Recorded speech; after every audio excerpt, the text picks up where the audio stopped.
Hello বন্ধুরা, good morning. কেমন আছো তোমরা সবাই? আশা করছি সবাই খুব ভালো আছো আর সুস্থ আছো, আর আমরাও বেশ ভালোই আছি। তো সকাল সকাল আজকে ভিডিওটা শুরু করেছি। তো আমি সুমিত্রা, আমার এস ফ্যামিলিতে তোমাদের অনেক অনেক স্বাগত জানাই। তো সকালবেলা উঠে না আজকে কি করলাম বলো তো? আগে না এই সামনে রাস্তার সামনেটুকু জল ঢেলে দিচ্ছি, মানে প্রচণ্ড ধুলো উড়াচ্ছে।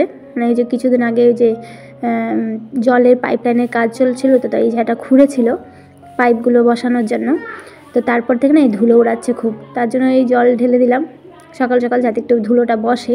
ঝাড় দেবো এখন সেই জন্য। তো ঝাড় দেওয়া আমি শুরু করে দিয়েছি, ভেতরের ঘর উঠোন ঝাড় দেওয়া হয়ে গেছে। তো সেগুলো আজকে তোমাদের সাথে শেয়ার করলাম না, আজকে বাইরের উঠোনটাই ঝাড় দিচ্ছি, তো সেটাই শেয়ার করছি। বাইরের উঠোনটা অনেকটা বড় না, অনেকক্ষণ সময় লেগে যায় ঝাড় দিতে, জানো তো। তো সেটাই ঝাড় দিয়ে নিচ্ছি, এদিক ওদিক সব ঝাড় দিতে লাগে তো। আর এই গাছগুলো যেহেতু বাইরে অনেক গাছ দেখতেই পাচ্ছ আমাদের বাইরে, কাঁঠাল গাছ, আমের গাছ, লেবুর গাছ, সব গাছের পাতাগুলো না পড়তেই থাকে সমানে। তো বিকেলের বেলা ঝাড় দেই না, সকালবেলাটাই ঝাড় দিই, এতটা আর বিকেলবেলা হয়ে ওঠে না, মানে সামনেটা বিকেলবেলা ঝাড় দিই না আর কি। আর বাকি ঘর, ভেতরের উঠোন, এগুলো কিন্তু বিকেলেও ঝাড় দিতে লাগে, মানে সকালে যেগুলো কাজ করি বিকালেও আবার করতে লাগে পুনরায়। তো এই পাতাগুলোকে আর বাইরে নিয়ে গিয়ে ওইদিকে বাঁশের ঝাড়ে যে জায়গা করে দিয়েছে সেখানে ফেলছি না, এখানেই জড়ো করছি। মানে ওই পাশটাতে একটু নিচু আছে জায়গাটা, তা আমি না তোমাদের দেখাতে পারলাম না ওই জায়গাটা, পরে কোনো দিন দেখাবো। তো এবার সিঁড়িটা ধুয়ে দিচ্ছি। তো সিঁড়িটা দেখো ধুয়ে দিচ্ছি। তো সিঁড়িটা আমাদের লাল রং করা, তার মধ্যে এই সাদা সাদা ছোপ ছোপ দেখতে পাচ্ছ না, সেগুলো না ওই যে আমাদের ঘরের কাজ হয়েছিল যে, মানে আর বাকি ঘরগুলো করেছিলাম আর ছাদটা করা হয়েছিল না, তখন ওই মানে সিমেন্ট বালির মশলাগুলো পড়েছে, সেই জন্য যে ছাপ ছাপ হয়ে গেছে আর কি। তো মানে সিঁড়িটা আগেই করা হয়েছিল, আমরা যখন ঘর করে এসেছিলাম না, তখন হচ্ছে শুধু দুটো রুম করে চলে এসেছিলাম এখানে, ইটের দেওয়াল করে আর উপরে টিন দিয়ে, তখন আর কোনো প্লাস্টার আর বা ছাদ টাদ কিছু করা হয়নি। তো তার জন্য পরে করা হয়েছিল যে এই কাজগুলো, ওই জন্য ওই মশলা টশলা পড়ে যে সিঁড়িটা একটু মানে ছোপ ছোপ মতন দেখা যায়। তো আমি প্রতিদিন তো ধুয়ে দিই, আর সিঁড়িতে না আমি জুতো পরে উঠতে দিই না কাউকে, ধুলো ধুলো হয়ে যায়। মাঝে সাঝে বসি হয়তো বাইরে, কোনো সময় তো সিঁড়ির মধ্যে বসা হয়। তো তখন ভেতরের গাছগুলোকে জল ঢেলে এলাম, এই গাছগুলোকেও জল দিয়ে দিচ্ছি। এবার জল দিয়ে ঘরে যাব। ঘরে গিয়ে দেখি মানুর বাবা কী করে। তো দেখছি দেখো মানুর বাবা না এই পিঠেগুলো পুড়াচ্ছে, কয়েকটা আছে, মানে আজকে হবে আর কালকে হয়ে শেষ হয়ে যাবে পিঠেগুলো। তো দেখো ঘষি দিয়ে পুড়াচ্ছে, প্রথমে কাড়ি দিয়ে না ঘষিগুলোকে জ্বালালো, কিন্তু মানে ঘষিগুলোকে ধরিয়ে নিয়ে তারপরে এই কাড়ির ছাইগুলোকে এক সাইড করে দিয়েছে। তো এখন এর মধ্যে কোনো কাড়ির ছাই নেই, ঘষি দিয়ে এখন পুড়াবে। পুড়ালে পরে না নরম হয়ে যায় একদম। আর যেহেতু ভিতরে গুড় দেওয়া থাকে এমনিও খাওয়া যায়, আবার কেউ কেউ তরকারি দিয়ে খায়। তাই বললাম যে তোমার পিঠে পুরানো হয়ে গেল, আর আজকে শেষ না আরও আছে, তো বলে আছে কয়েকটা, তো আমি দেখতে গেলাম কটা আছে, তো কালকে হয়ে যাবে এগুলো আর কি। তো এবারে যা রাতে বাসন মেজে রেখেছিলাম এগুলো এখন ঠিক করে রেখে দেবো গুছিয়ে। রাতে বাসন মেজে রাখলে হয় কি, জলগুলো ঝরে যায়, বেশ শুকনো হয়ে যায় বাসনগুলো। আর রাত্রে যদি না মেজে রাখি না, তো সকালে আমি এতগুলো কাজ সামনে উঠতে পারবো না, মানে এই বাসনগুলো মাজতেই তো অনেকটা সময় লেগে যাবে না। তো সেই জন্য আমি প্রতিদিন চেষ্টা করি রাতে বাসন মেজে রাখতে। আর তাছাড়া রাতে এঁঠো বাসন রাখতেও হয় না, মানে অনেক পোকামাকড় ঘোরাফেরা করে না বলো বাসনগুলোতে, তো সেই জন্য মেজে রাখি, তাহলে অতটা আরশোলা পোকামাকড় আসে না। তো এই ছোটো বাসনগুলো আমি এই র্যাকের মধ্যে রাখি, আর বড় যেগুলো বাসন না সেগুলো একটা নিচে ঝুড়ি আছে, সেগুলো ওখানে রেখে দিই। আর এই যে জলটা ছিল বাসি জলটা, সেটা নিয়ে যাব শিম গাছে জল দেবো। তো এবারে সিঁড়ির এখানে যে জানলাটা আছে সেটা খুলে দিলাম, খুলে দিয়ে এবার চলে আসলাম ছাদে, এই শিম গাছগুলোতে জল দিয়ে নেব।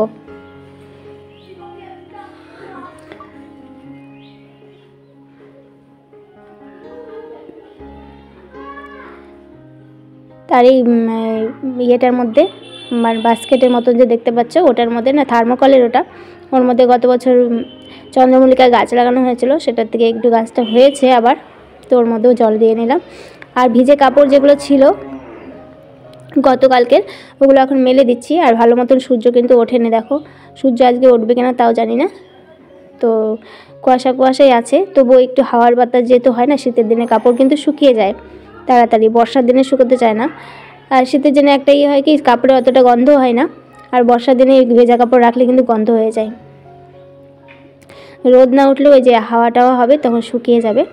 তো দেখো শিমের গাছগুলোতে না পিঁপড়েতে দেখো ডিম পেড়ে দিয়েছে, আর ফুটো ফুটো করে দিচ্ছে শিমগুলোকে, আর পোকা ধরে যাচ্ছে শিমগুলোর মধ্যে। তো দেখা যাক, এটা তো বিষ স্প্রে করতে হবে, মানু বাবাকে বলতে হবে। যে দেখো কতগুলো শিম ফেলে দিয়েছে পোকাতে আর কাঠ পিঁপড়াতে, এরকম করে নষ্ট করে দিচ্ছে শিমগুলো। তো বিষ না দিলে আর হবে না। দেখো ফুটো ফুটো করে দিয়েছে, দেখতে পাচ্ছ? 3টে শিম নষ্ট করে দিয়েছে। আর এই পেয়ারা গাছটা নাই, মানু বাবাকে বলছিলাম কেটে দেওয়ার জন্য, কিন্তু মায়াও লাগছে কাটতে। কিন্তু আমার দেখো প্রচণ্ড ছাদ একদম নোংরা করে ফেলে, আর আমি সময় করে উঠতে পারি না, বাকি আদার্স কাজগুলোই করে শেষ করতে পারি না। তাই ছাদটা পরিষ্কার করব কি করে। তো দেখো এই বাথরুমের ছাদের উপরেও কত পাতা পড়েছে। তো মানুর বাবা, আমি তো এই দিকটাতে নামতে পারি না, বড় ছাদটা তবুও আমি পরিষ্কার করি মাঝে সাঝে। তো এই পাশটাতে আমি নামতে পারি না, ওই নেমে পরিষ্কার করে দেয়। দেখেছো কত পাতা পড়েছে, আর এত মাঝে মাঝেই পরিষ্কার করতে হয়। তো তারপরে আমি বাসনটা মেজে, বাসন তো নয় সরি, বালতিটা মেজে জল নিয়ে চলে আসলাম, টাটকা জল একদম। রান্না করার জন্য রোজই বালতিতে করে 1 বালতি জল নিয়ে আসি। তো তারপরে মানু বাবা বলে যে পিঠেগুলো পুরানো হয়ে গেছে, তোমরা আগে খেয়ে নাও। তো তখন আসলাম। তো আজকে বেশি খাইনি, 2টোই পিঠে খেয়েছিলাম শুধু।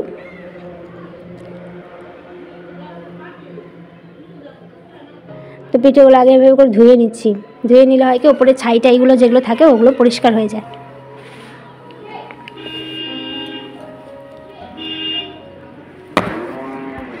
তো আমি বিয়ের আগে না আমাদের ওদিকে এভাবে পিঠে বানাতে কাউকে দেখিনি আমি, এরকম পিঠে, আর কাউকে পুড়িয়ে খেতেও দেখিনি। তো এখানে এসে দেখেছি আর শিখলাম, তারপরে খাওয়াটাও।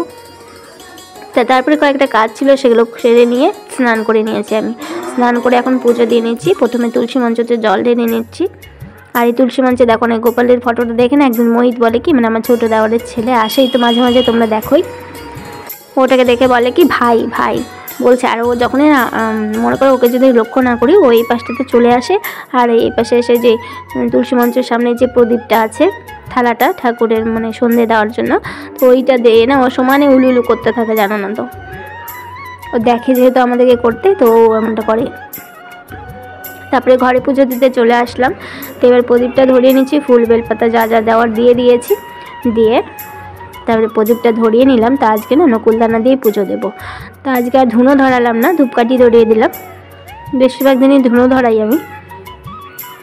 তো ধূপকাঠি ধরিয়ে দিলাম, আর এই যে নকুলদানা দিয়ে পুজো দেবো আজকে।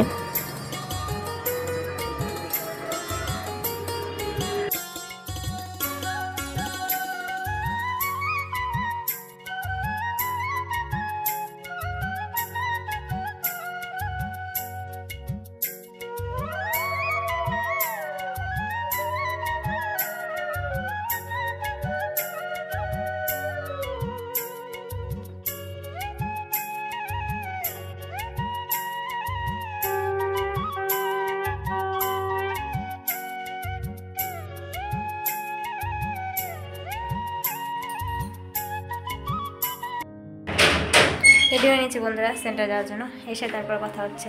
এখন যাই, টাটা। তারপরে সেন্টার থেকে চলে এসেছি, এসে এখন রান্না করব। তো আমি বেগুন কেটে নিচ্ছি। বেগুনের পোকা ধরা বেগুন কয়েকটা মানে গাছ থেকে তুলে এনেছিল যে, তো আমি তার মধ্যে পোকা ধরাগুলোই বেছে নিলাম। পোকা ধরাগুলো আগে রান্না করে নিতে হবে, নয়তো এগুলো নষ্ট হয়ে যাবে, খাওয়াই যাবে না। তো মানুকে বললাম একটু ভিডিও করে দিতে, দেখো না ও কীভাবে ভিডিও করেছে, দেখেছো? আমি বললাম তুই যেভাবে ভিডিও করছিস মানুষের তো মাথা ঘুরে যাবে দেখে, তখন হাসছে। তো দেখো ফুলকপি আর বেগুনগুলো তো ভালোই ছিল, তা আমি পোকা ধরাগুলোই বেছে নিয়েছি আর কি রান্না করার জন্য। তো ফুলকপি আর বেগুন কেটে নিলাম। আর মানু আমাকে বলছিল কি, মা আমাকে আজকে শাক রান্না করে দাও। মানে ও না অতটা মাছ মাংস পছন্দ করে না, আর কয়েকদিন মানে ডেলি মাছ খাওয়া হলো, একদিন কাতলা মাছ খাওয়া হলো, আর 2 দিন ধরে না ওই চচ্চড়ি খাওয়া হয়েছে ছোটো মাছের। তার জন্য ওই লাফা শাক তুলে আনলো ওর বাবা, আর ও গিয়েছিল ওর জেঠিমাদের অল্পটুকু লাফা শাক তুলে নিয়ে আমাকে বলে কি লাফা শাকের পেলকি রান্না করে দাও মা। তারপরে ওই লাফা শাকের পেলকি মানে ওই যে জলের মধ্যে একটু খাওয়ার সোডা দিতে হয়, জলটা যে বসিয়েছি দেখতে পাচ্ছ হয় এটার মধ্যে, ওর মধ্যে একটু খাওয়ার সোডা আর লবণ দিয়ে দিয়েছি। তো তার মধ্যে রসুন আর হচ্ছে কাঁচা লঙ্কা থেতো করে দিয়ে দেবো, আর শাকগুলো দিয়ে দেবো। শাকগুলো সিদ্ধ হলেই হয়ে যাবে। তো আজকে ভীষণ খুশি, যেহেতু ওর প্রথম মানে প্রিয় রান্না করছি আর কি তরকারি আমি। তো ও দেখো না মধ্যেখানে এসে দেখো কি বলছে আমাকে, যখন আমি রান্না করবো না তখন আমার রান্নার মাঝে ওরা পোদ্দারি করতে আসবে, ও আসবে, কোনো সময় ওর বাবা আসবে। তা আমি তখন বলি কি যে তোরাই রান্না কর, ধর আমি রেস্ট করি একটু, না সেটা আবার করবে না। কিন্তু আমি যখন রান্না করবো আমার রান্নার মাঝে এসে এমন করবে, একটুখানি তরকারি নাড়বে, একটুখানি এটা দেখবে, একটুখানি ওইটা করবে, জানো না তো। তো তারপরে আমি দেখো শাকটা সেদ্ধ হয়ে গেছে, দেখলাম যে শাকটা সেদ্ধ হয়েছে নাকি, তো দেখলাম যে হয়ে গেছে সেদ্ধ। তো সেদ্ধ হয়ে গেলে এবার ডাল কাটা দিয়ে এবারে ঘেঁটে দিতে হয়। তারপরে এদিকে আমাকে ফুলকপি আর বেগুনের তরকারিটা হয়ে গেছে, তো বেশি করেই তরকারি করে নিলাম যেহেতু দুপুরে রান্না করছি। এখন খাবো রাত্রে, আর মানে আগামীকালকে সকালবেলায় না ওই যে পিঠে দিয়ে খাওয়া হয়ে যাবে, কালকে তো পিঠেগুলো শেষ হয়ে যাবে আমাদের। তো আজকে গুঁড়ো মশলা দিয়ে রান্না করছি তরকারিটা, একটু জিরে গুঁড়ো, ধনে গুঁড়ো আর লঙ্কার গুঁড়ো দিয়েছি, কাঁচা লঙ্কা দেইনি আজকে তরকারির মধ্যে।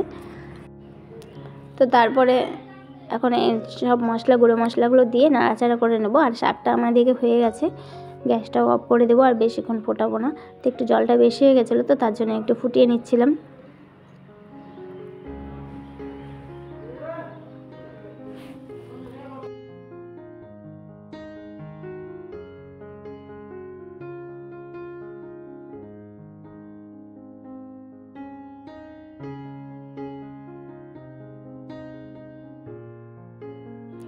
তো আমার রান্না হয়ে গেল, এবার গ্যাসগুলো অফ করে দিয়েছি। অফ করে দিয়ে তরকারিগুলো সব ঢাকা দিয়ে এই যে বাসনগুলো মাজতে চলে আসলাম। কিছু বাসন যেগুলো রান্না করার সময় প্রতিদিনই তো বাসন হয় জানোই, তো এগুলো মাজতে নিয়ে আসলাম। তো আজকে না ছাই দিয়ে মাজছি বাসন।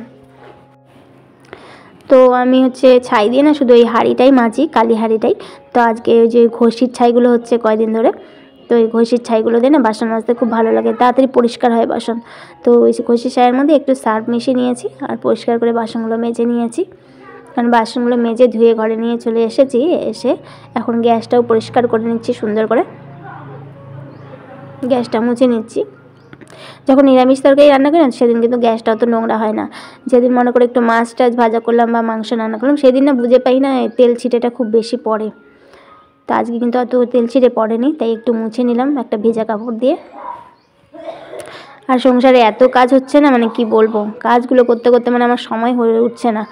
বিকেলবেলা দেখো আবার বললাম না তোমাদের ঘর দৌড় ঝাড় দিই, উঠোন ঝাড় দিই, তো সেটাই করছি আবার।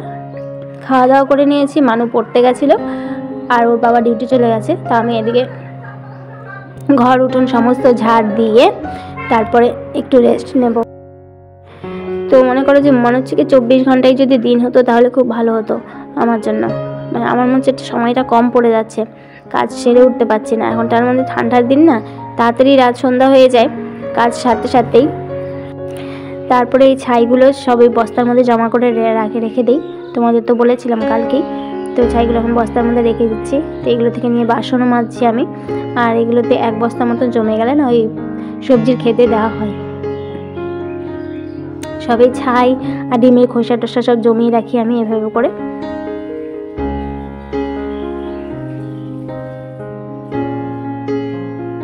ওই কারি ছাইগুলোর মধ্যে একটু কারি কারি ভাব ছিল, সেগুলোকে আলাদা করে রেখে দিলাম, আর ছাইটা রেখে দেবো বস্তার মধ্যে।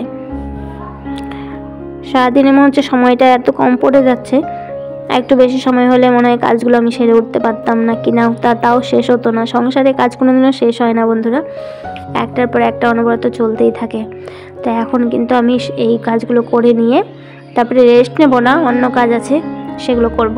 তো সেগুলো আর তোমাদের সাথে শেয়ার করবো না। কাপড় চোপড় আছে কিছু, সেগুলো গোছাতে হবে, গুছিয়ে নিয়ে তারপরে আবার সন্ধ্যাবেলায় মানুষ আসবে পড়া থেকে চলে আসবে, ওকে নিয়ে একটু পড়তে বসবো। সন্ধ্যাবেলার দিকটা না ওকে নিয়ে পড়তে বসাই, তারপরে আমার খাতাপত্রের কাজ থেকে সেগুলো করি, সেগুলো করে তারপরে রাত্রেবেলায় খাওয়া দাওয়া করে বাসনপত্র মেজে ঘষে তারপরে ভিডিও এডিট করে রাখি রাত্রেবেলায়, নয়তো দিনের বেলায় না সময় পাই না। পুরোটা আমি একদম রেডি করে রাখি রাত্রেই, পরের দিন তো খালি তখন পোস্ট করে দেই। তো দেখো আমি এখন এই পাশটা লেপে নিচ্ছি, যেখানে পিঠেগুলো পুরানো হয়েছিল ছাই কালো কালো হয়ে থাকবে, তো সেটা মুছে নিলাম এখন সুন্দর করে। তো আজকে ভিডিওটা এখানেই শেষ করছি বন্ধুরা। ভিডিওটি ভালো লাগলে লাইক করে দিও।